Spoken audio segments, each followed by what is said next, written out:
ലോക്സഭാ തെരഞ്ഞെടുപ്പിൽ ബി.ജെ.പി. ഇത്തവണ A class പട്ടികയിൽ ഉൾപ്പെടുത്തിയിരിക്കുന്ന മണ്ഡലമാണ് പത്തനംതിട്ട. കോൺഗ്രസിന്റെ സമുന്നതനായ നേതാവായ എ.കെ. ആന്റണിയുടെ മകൻ അനിൽ ആന്റണിയെ രംഗത്തിറക്കിയതോടെ ശക്തമായ പ്രകടനവും ബി.ജെ.പി. ഇവിടെ പ്രതീക്ഷിക്കുന്നുണ്ട്. എന്നാൽ ഇത്തവണ മണ്ഡലത്തിൽ ത്രികോണ മത്സരത്തിന്റെ പ്രതീതി സൃഷ്ടിക്കാൻ ബി.ജെ.പിക്ക് സാധിച്ചിട്ടില്ലെന്നാണ് അവസാന നിമിഷത്തിലെ റിപ്പോർട്ടുകൾ സൂചിപ്പിക്കുന്നത്. ഇത്തവണയും വിജയം ഉറപ്പിച്ചാണ് യു.ഡി.എഫിന്റെ മുന്നേറ്റം. മണ്ഡലം രൂപം കൊണ്ടതിന് ശേഷം നടന്ന 3 തെരഞ്ഞെടുപ്പുകളിലും യു.ഡി.എഫ് മാത്രം വിജയിച്ചിട്ടുള്ള മണ്ഡലമാണ് പത്തനംതിട്ട.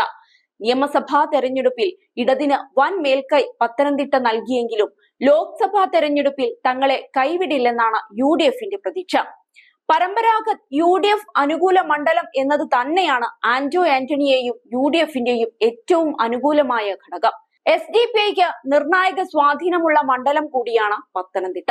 ഈരാറ്റുപേട്ട മേഖലയിൽ അവർക്ക് 20,000-ഓളം വോട്ടുണ്ടെന്നാണ് കണക്ക്.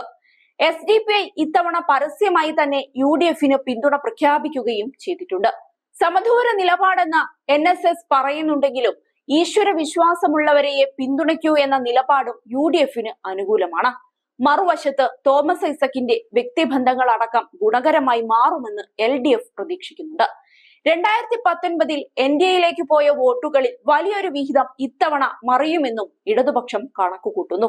മണ്ഡലത്തിലെ 7 നിയമസഭാ മണ്ഡലങ്ങളും ഭൂരിപക്ഷം തദ്ദേശ സ്വയംഭരണ സ്ഥാപനങ്ങളും ഇടതിനൊപ്പമാണ്. ഓരോ തെരഞ്ഞെടുപ്പ് കഴിയുന്തോറും ആന്റോയുടെ ഭൂരിപക്ഷത്തിലുണ്ടായ കുറവും ഇടതുപക്ഷം ചൂണ്ടിക്കാട്ടുന്നുണ്ട്. 2009 1,11,206 വോട്ടിന്റെയും 2014 56,191 വോട്ടിന്റെയും ഭൂരിപക്ഷത്തിൽ ജയിച്ച യു.ഡി.എഫിന് 2019 ഭൂരിപക്ഷം 44,243 വോട്ട് മാത്രമായിരുന്നു ഉണ്ടായിരുന്നത്. 2021 നിയമസഭാ തെരഞ്ഞെടുപ്പിൽ പത്തനംതിട്ട ലോക്സഭാ പരിധിയിൽ LDFിന് 73,647 വോട്ടിന്റെ ഭൂരിപക്ഷമുണ്ട്. ബി.ജെ.പി. 2019 നേടിയ വോട്ടിന്റെ പിൻഫലം പ്രതീക്ഷിക്കുന്നുണ്ടെങ്കിലും ആ വോട്ടുകളെങ്കിലും നിലനിർത്താൻ അനിൽ ആന്റണിക്ക് സാധിക്കുമോ എന്ന് കണ്ടു തന്നെ അറിയണം. സംസ്ഥാന പ്രസിഡന്റ് കെ സുരേന്ദ്രൻ മത്സരിച്ച മണ്ഡലത്തിൽ അന്ന് ലഭിച്ചത് 2,95,627 വോട്ടായിരുന്നു. മണ്ഡലത്തിൽ യു.ഡി.എഫിന് നേരിട്ട് മേൽക്കൈയുണ്ടെങ്കിലും ശക്തമായ മത്സരത്തിലൂടെ പത്തനംതിട്ടയിൽ വിജയക്കൊടി പാറിക്കാമെന്ന് ഇടതുപക്ഷവും കരുതുന്നുണ്ട്. അതേസമയം ലോക്സഭാ തെരഞ്ഞെടുപ്പിൽ കേരളം നാളെ വിധിയെഴുതുകയാണ്. ഇന്ന് നിശബ്ദ പ്രചരണമാണ്. അവസാന നിമിഷവും വോട്ട് ഉറപ്പാക്കാനുള്ള നെട്ടോട്ടത്തിലാണ് മുന്നണികൾ. സംസ്ഥാനത്ത് 20 മണ്ഡലങ്ങളിലായി 194 സ്ഥാനാർത്ഥികളാണ് മത്സര രംഗത്തുള്ളത്. ആകെ 2,70,49,159 വോട്ടർമാരും.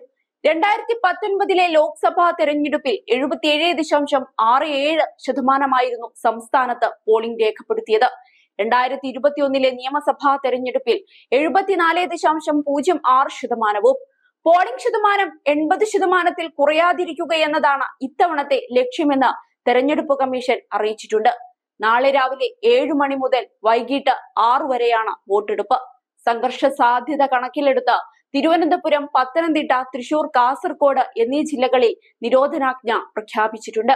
കൊട്ടിക്കലാശത്തിൽ പല ജില്ലകളിലും സംഘർഷമുണ്ടായതിന്റെ പശ്ചാത്തലത്തിൽ സംസ്ഥാനത്ത് സുരക്ഷയും ശക്തമാക്കിയിട്ടുണ്ട്. സമാധാനപൂർണമായ വോട്ടെടുപ്പ് ഉറപ്പാക്കുന്നതിന് 66,303 സുരക്ഷാ ഉദ്യോഗസ്ഥരെ നിയോഗിച്ചതായി മുഖ്യ തെരഞ്ഞെടുപ്പ് ഓഫീസർ അറിയിച്ചിരിക്കുകയാണ്. കേരള പോലീസും കേന്ദ്രസേനയുമാണ് വോട്ടെടുപ്പിന് കർശന സുരക്ഷ ഒരുക്കുന്നത്. സംസ്ഥാനത്ത് 25,231 ബൂത്തുകളാണ് ഇക്കുറിയുള്ളത്.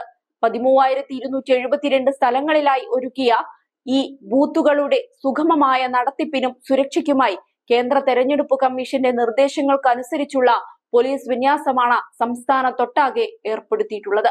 അതേസമയം കേരളത്തിന് പുറമെ 12 സംസ്ഥാനങ്ങളിലും കേന്ദ്രഭരണ പ്രദേശങ്ങളിലും നാളെ വോട്ടെടുപ്പ് നടക്കും.